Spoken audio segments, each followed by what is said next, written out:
The first Monday of every October is the World Habitat Day. This year's theme is Mind the Gap, Leave No One or No Place Behind. Puts a spotlight on widening inequalities in living conditions around the world. Urban Economy Forum collaborates with the UN system and the international partners to accelerate the implementation of Sustainable Development Goals, particularly SDG 11. As you know, SDG 11 deals with cities' urbanization through innovative and practical solutions to urban management, economy, and resources.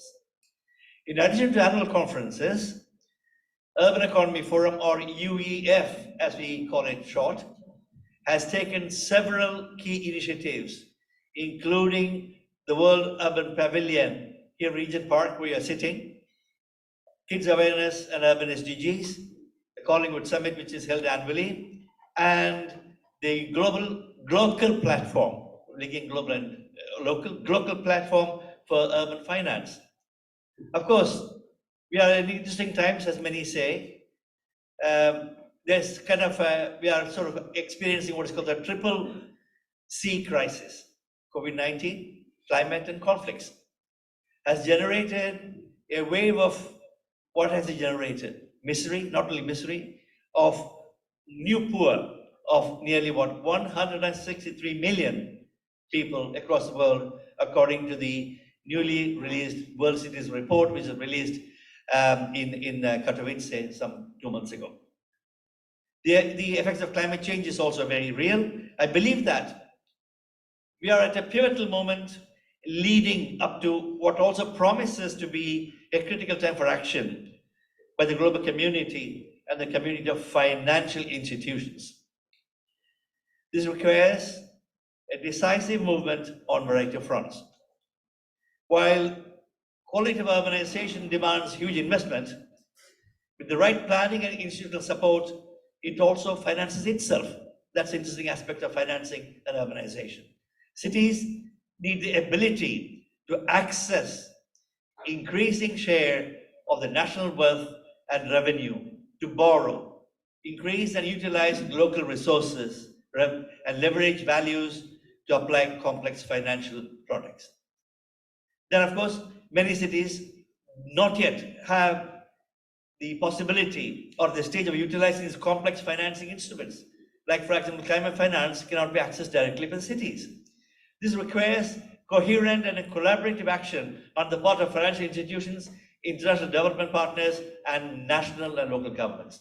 Hence, Urban Economy Forum, that is UEF4, aimed to address these challenges and contribute to improved awareness and understanding of impact-driven financing and investment strategies for urban development.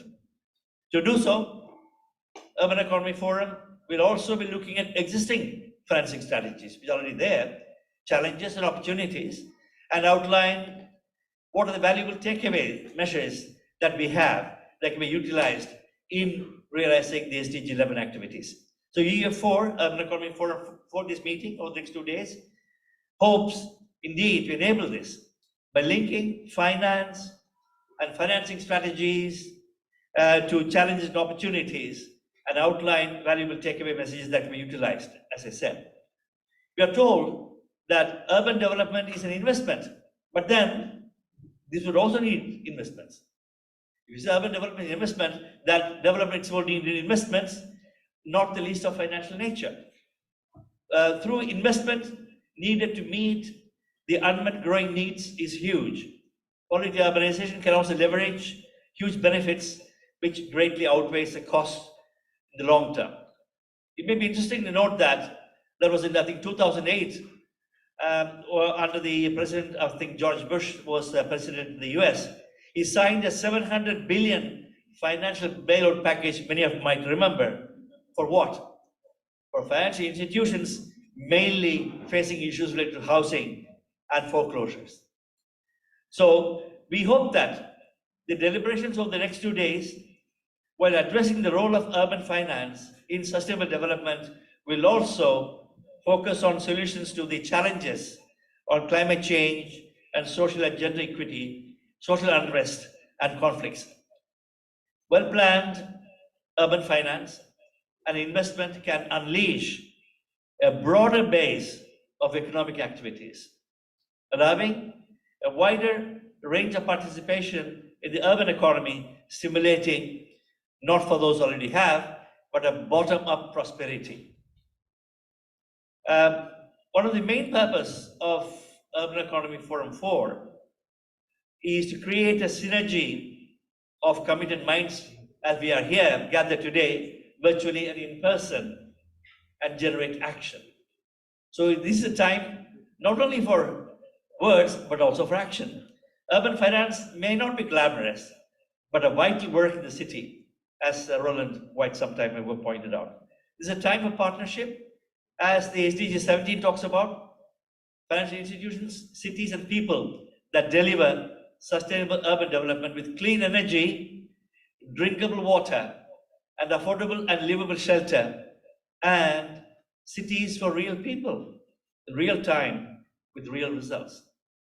I also hope that Urban Economy Forum 4 participants and the resolution that comes out of this will help amplify the voices of vulnerable and ensure the world that follows up on its pledges. Next year, UN is going to have a summit on SDGs. It's important that this is on the agenda of urban financing. So thank you for your attention. Now, let me move to the speakers of the first session. First, we will have a video message from the Executive Director of UN Habitat, Maimona Mohammed, which will be shown soon. We are waiting for the video message. Recent conflicts and the climate emergency have reversed years of progress in our fight against poverty. Today, we are witnessing the emergence of newly poor people, those of us who have fallen into poverty due to the 4 Cs: COVID-19, climate change, conflict crisis, and capital. The UN Habitat's World Cities Report estimates that up to 163 million newly poor people now live in cities and urban areas. They have lost their income, lack decent housing, and cannot access basic services. Tackling urban poverty and inequality has become a global priority. Cities and local governments play a key role in responding to the crisis. Cities are accelerators of economic growth. By making them more equitable, urbanization can also help distribute this growth. If city managers have the right tools, they can plan and take action to reduce the gap between the have and the have-nots. That way, we will be able to create inclusive and resilient human settlements. We can also better prepare for future crises. The theme of this year's World Habitat Day on Monday, October 3rd is Mind the Gap. Leave no one and no place behind. It is a great opportunity to raise awareness about innovations that inspire all of us to push for immediate action. Transformative change starts with the individual, with us as a community, and with cities to scale things up. Local action is the best way to accelerate the implementations of the Sustainable Development Goals. There is not much time left until 2030. We need to act now and make our cities truly inclusive places so that no one and no place is left behind.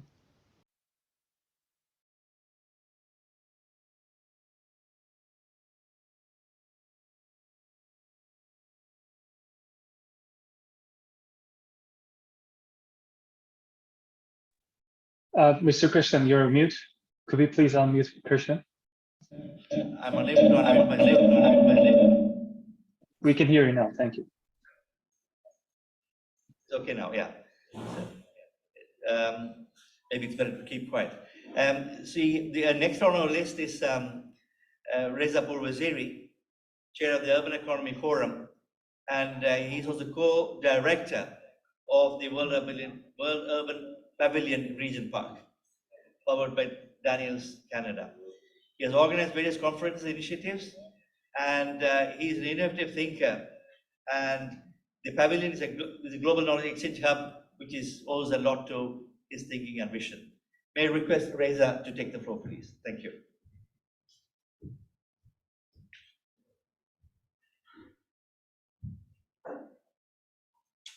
Good morning and good afternoon.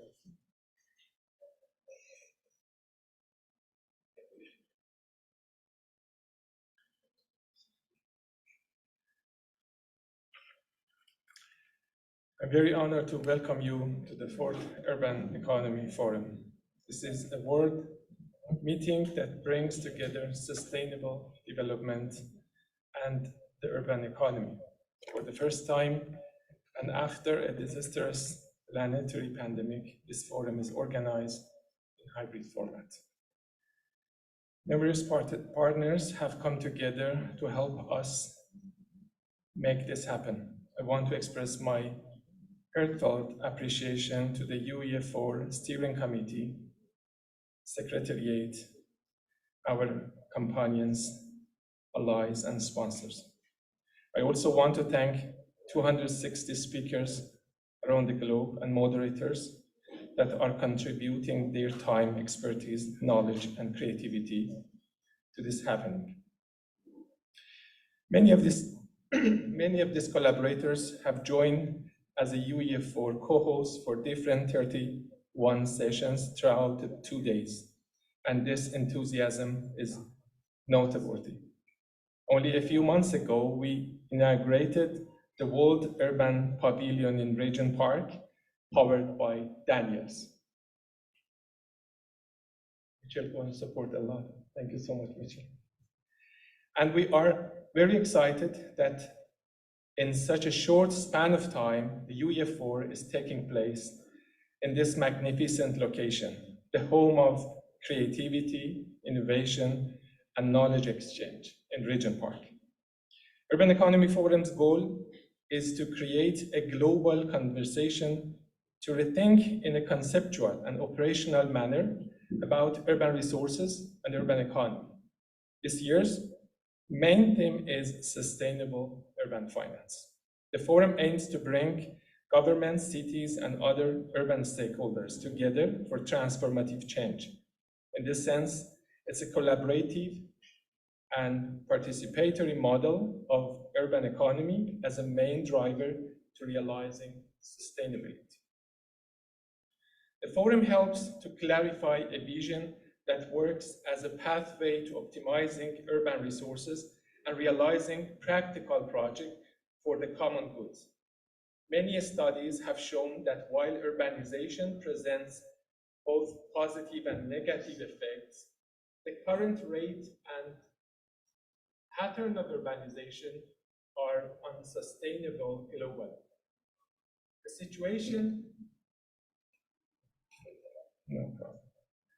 situation has worsened with COVID-19, the growing inflation, and continuing and emerging conflict that affect urban areas across the world. The forum is, in this sense, a continuous collaborative effort to share and exchange innovation ideas and knowledge that have opportunity to contribute to transformative projects. As many of you know, we are a highly collaborative organization that operates within a network of networks to advocate sustainable urban economy and finance and better understand their applicability. This has been so far very successful thanks to your continuous support and partnership. We are doing this on a global scale, and we continue to advocate Toronto as a global hub for urban economy. The pavilion is the right place for this, and we are taking bold steps to introduce the pavilion as the home of urban SDGs in Canada. During the last year, we have involved many different stakeholders around the world to discuss financing the sustainable growth of our cities. This conversation includes the best way to access and use urban resources that are untapped by our current urban system and structures. It's clear that in order to solve existing challenges that our cities are facing, we need new approaches and methods and both leadership at different levels. These elements are critical to addressing problems that are seriously affecting our societies and cities: global warming, climate change, wars and poverty, growing inequalities, discrimination based on gender, ethnicity, and age, and the prospects of future pandemic. Definitely, we are hopeful, but the situation is becoming more critical and affecting the prospects for global cohesion, if not remedial action is taken now. During this year, the world unfortunately saw Russia invade Ukraine, a conflict that is having a serious impact and destabilizing effects in the region and across the globe. Also, particularly in cities. Also, let us not forget the current ongoing and recent armed conflicts such as those in Syria, Afghanistan, Yemen, Iraq, etc., have exposed the particularly devastating effects on civilians in populated urban areas. Recently, very courageous women in Iran have initiated a liberation process with the slogan, "Woman, Life, Freedom," which unfortunately has had death toll. We hope that the power of women and men in the street, the gathering of social forces, the call for change, and union of young people will bring government to reason and social change will really occur. All this shows the power of people have to initiate change and transformation and reveals the connection to this forum in the sense that no one can any longer operate in silos and alone. We must come together, think and act together about our societies, cities, and common future. We need to join hands and soul for collective transformation in the world cities. The UEF is about this. The people alone are the dynamic force in creating history. Hence, people must be part of this conversation. At the heart of the SDGs is Goal 17, which refers to the power of partnership and the need to act together in concerted action with the need to strengthen the means of implementation. There are only 7 years ahead to achieve the SDGs by 2030. The UEF is also a platform, your platform, our platform, that aims to bring together, to turn away from the difference and celebrate our similarities. Celebrate how we can work together for a better common goods. To leave no one behind is the core pledge of 2030 Agenda for Sustainable Development. And this can be realized only with common efforts, partnership, and adequate finance.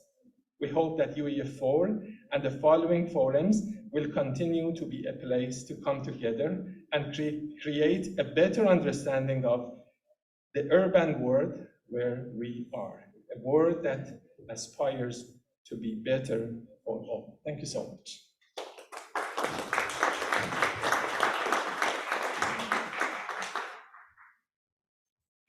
Thank you, Reza, for your inspiring remarks. May I now invite Mitchell Cohen, who is the President and CEO of the Daniels Corporation, Canada. He is a recognized industry leader, elevating the importance of community development, affordable housing, social impact, and arts throughout the real estate industry. The Regent Park renovation that we have seen today, Regent Park today, owes a lot to Mitchell Cohen's vision and continued engagement. Mitchell Cohen, please.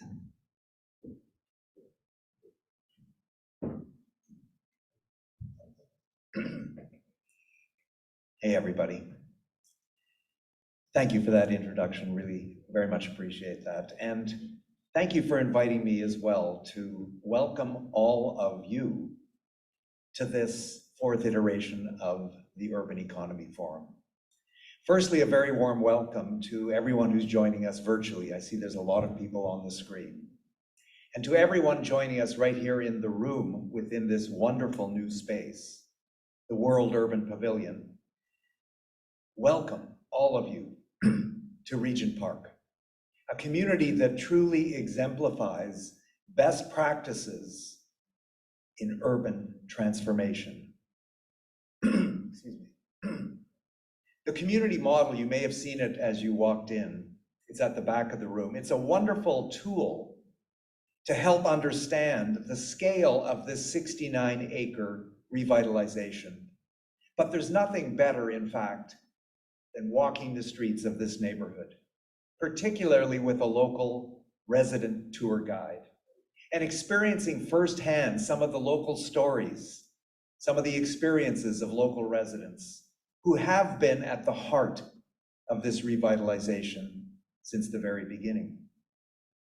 I hope that all of you will take an opportunity later today to walk the streets with Ishmael, a local resident who provides the best possible tours of this neighborhood. And you'll be able to experience Regent Park firsthand.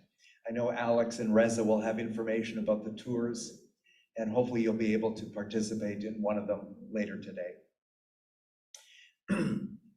Over the past 17 years, the Regent Park revitalization has clearly demonstrated the power of collaboration and of partnership, of a multi-sector, whole of community approach to creating inclusive and resilient communities.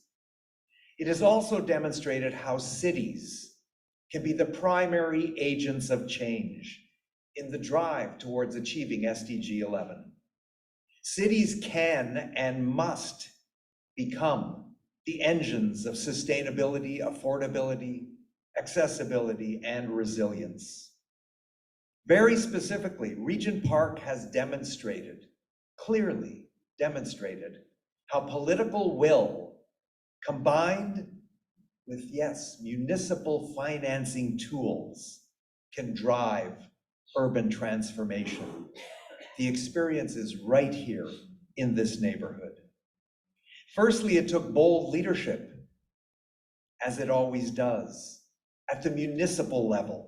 Politically, by Councillor Pam McConnell, a fierce advocate for local residents. And within the civil servants, by Derek Ballantyne, a visionary leader of the city's housing agency. But it also took a mayor and an entire city council willing to utilize municipal financing tools that were at their disposal, issuing municipal bonds totaling $400 million that were used to kickstart the revitalization of this 69-acre community. Without that bold decision, without utilizing that tool in the municipal toolbox, nothing would have happened here. And the 2,083 social housing units within these 69 acres would have continued the inevitable downward spiral of deterioration. Over the next 2 days, we'll have an opportunity to learn about and to share best practices on sustainable municipal finance. And subsequently, I hope that you will all, those of you in the room, those of you online, will return to your work, whether here in Toronto or around the world, inspired by what you've learned, by what you've heard, by the people you've met, and energized by your personal potential to make a difference, because every one of us can make a difference. Cities, through collaboration and through partnership with business and the not-for-profit sector, can lead us to achieve the goals of SDG 11. But it will take each one of us at this forum, each one of us, to advocate, to facilitate, to take bold and necessary steps that will, in fact, lead us to a more sustainable and resilient future. Welcome, everyone, to Regent Park. Welcome to UEF4, and let us all use this moment to move forward together. Thank you.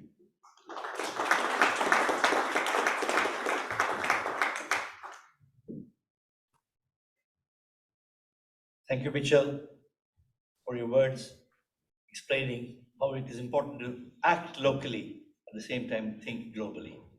That's an example that of Regent Park recovery regeneration.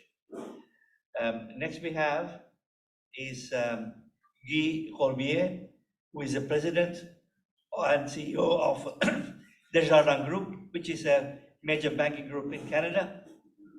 He worked for the cooperative for the 28 years, becoming a Caisse General manager in 2002, vice president of finance in 2009, and joining Desjardins Group senior management team in 2012. He will be joining us virtually from Montreal. Yes.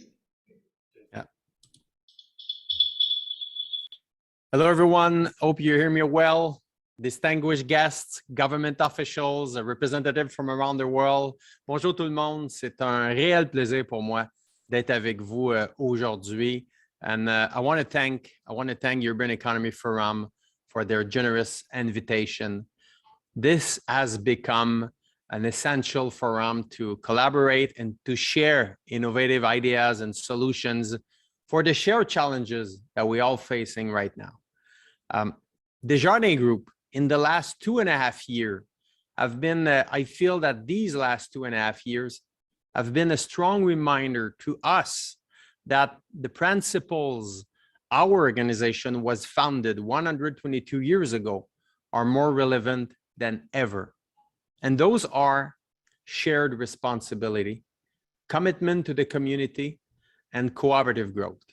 And the way I see it right now is that these kind of values will help all of us to really accelerate positive change around the world. And I am so humbled that I can attend this meeting with all of you today.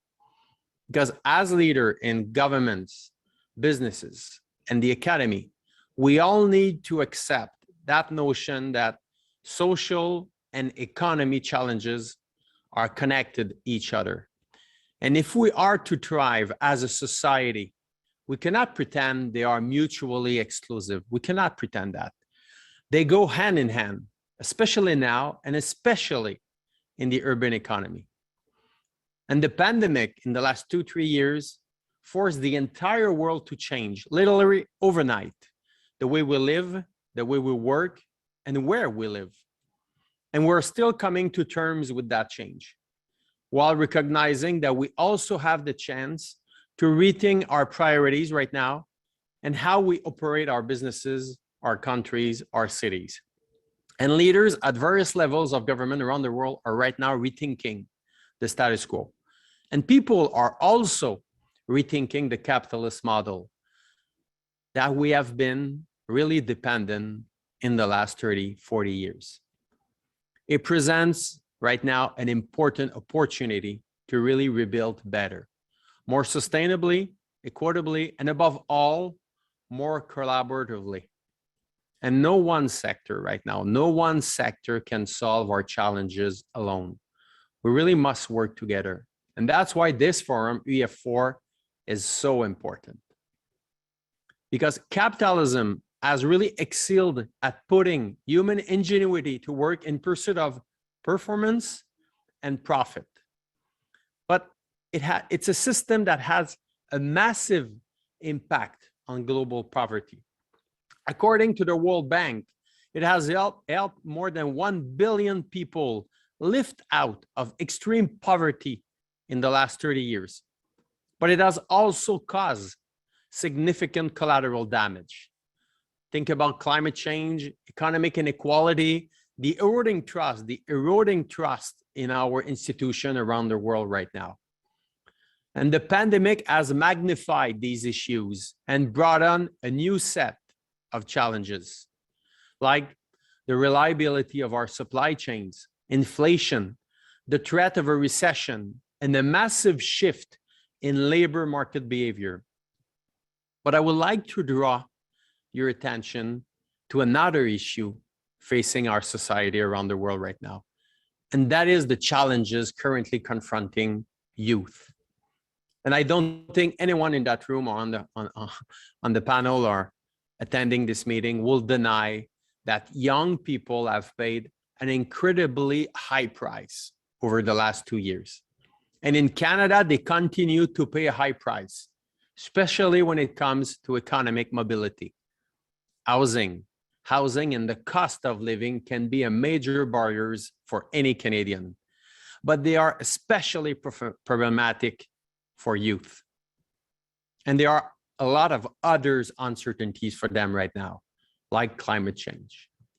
And unfortunately, they will continue to pay a high price until we effect change. So we must take meaningful action altogether and concrete steps towards sustainability, equality, and true socioeconomic development. But at the same time, I am really optimistic. Why? Because I was so inspired by the resilience and the ingenuity that we saw throughout the pandemic. We saw governments move swiftly to support businesses during the lockdown. We saw local businesses step up to serve their communities, and people in those communities rally to support their neighbors. So, as I address you today, I am thankful that you are all here to listen, to learn, and also to share. Because urban sustainability and the challenges we need to address today and for the future are the fundamental responsibility of every one of us.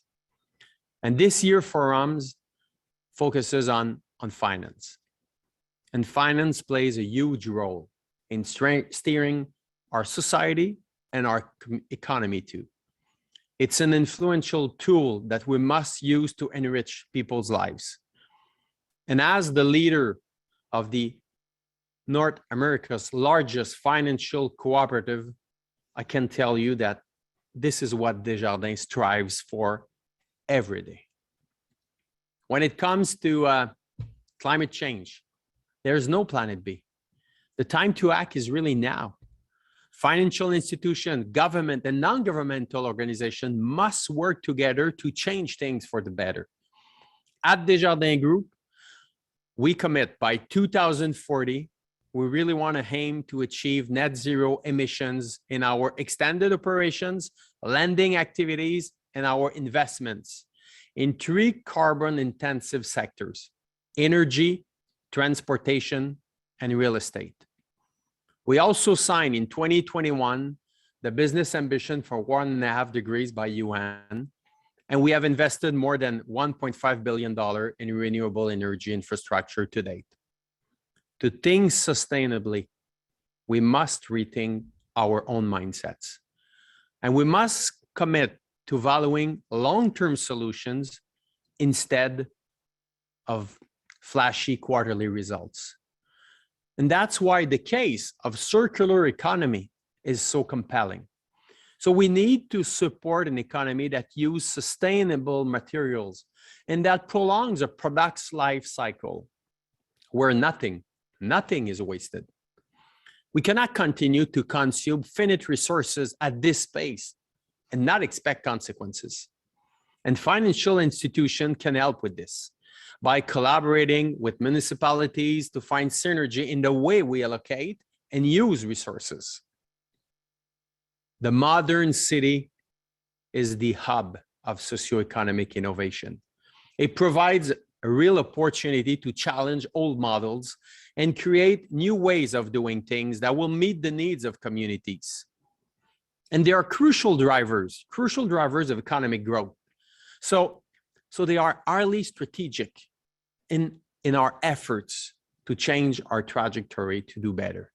And as we create a path towards a brighter and more sustainable future, we must also ensure that prosperity is shared.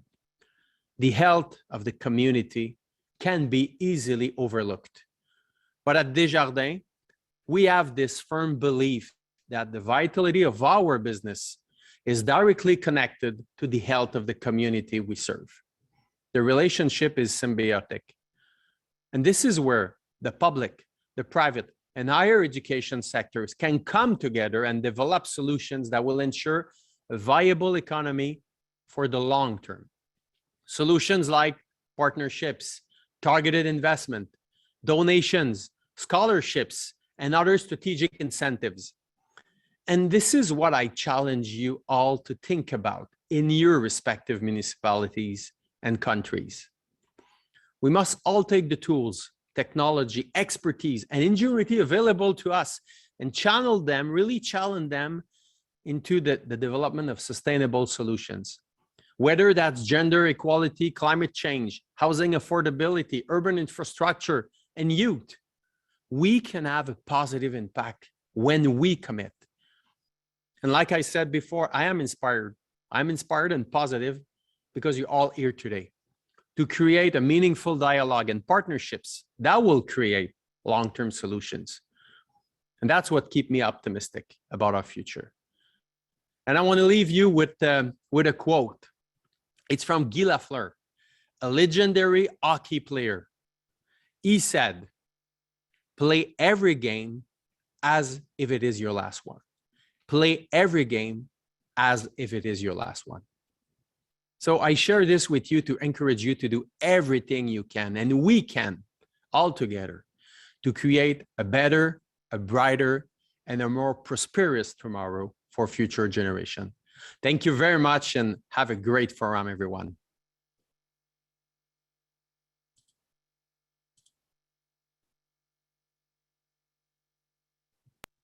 Thank you, Guy Cormier, for your remarks. Emphasize the need for a symbiotic relationship between financial institutions and the community, and the need for action is now. And we're happy that you are amongst us to not to kickstart the process, but the process that needs to be continued from your end as well as the people who are assembled here. Thanks again. Thank you very much. Now we have a video message from Her Excellency Indrani Raja. She is the second minister for Finance and National Development in Singapore. It will be a video message pre-recorded.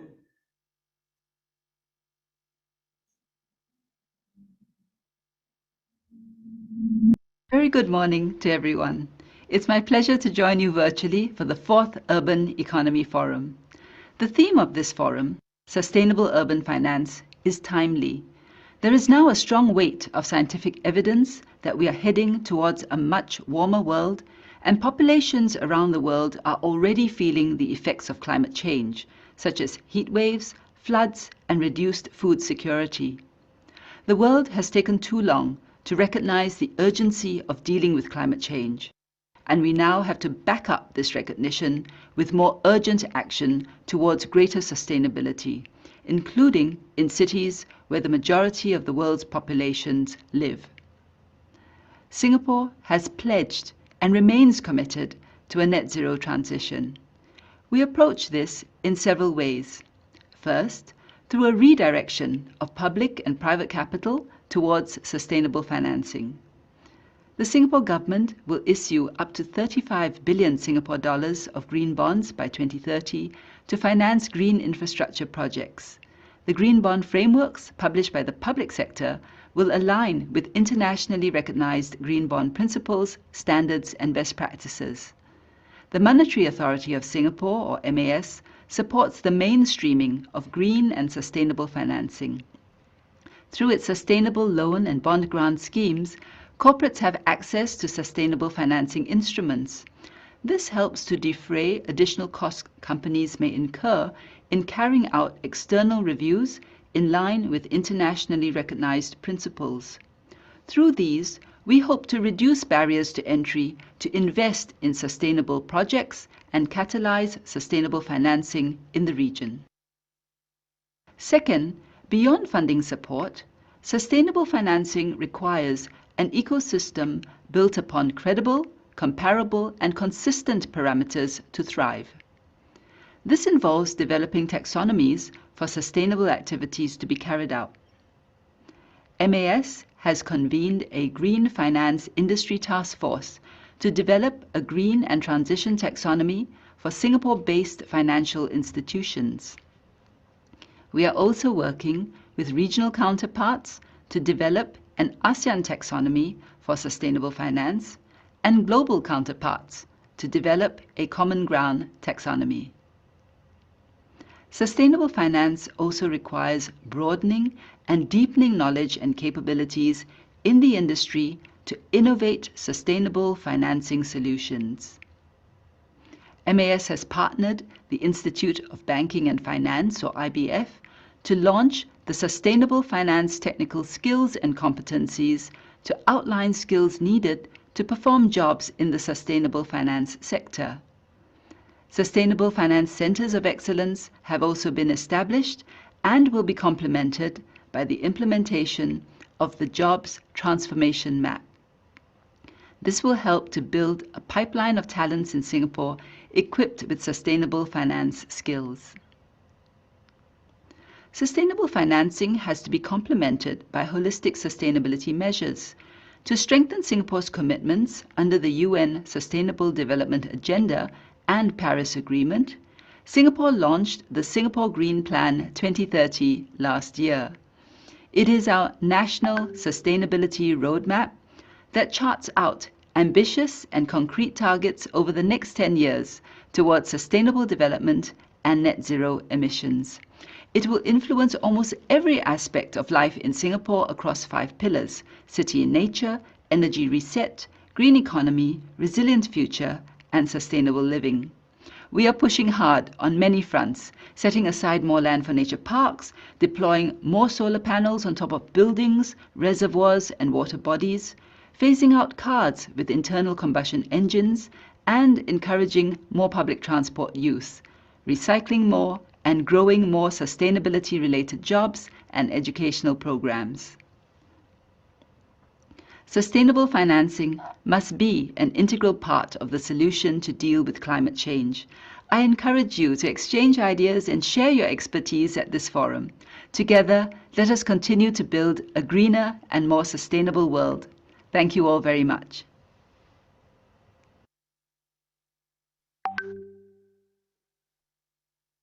Minister of Finance and National Development in Singapore, His Excellency Indira Raja, who emphasized the need for sustainable finance linking with sustainable development and how Singapore indeed is showing a way in the international context. We are coming to a close of the first session. Next will be the keynote session that will be moderated by Dr. Eduardo Lopez Moreno and Julie Ward. In the meantime, let me thank all the speakers of the first session for having made the efforts to come here, as well as exchange their thoughts that has set the scene for the next 2 days. Thank you very much indeed.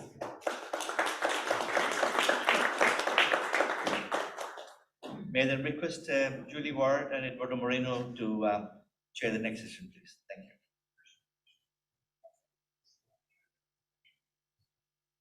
Kamran should be, yeah. Kamran Hussein is speaking.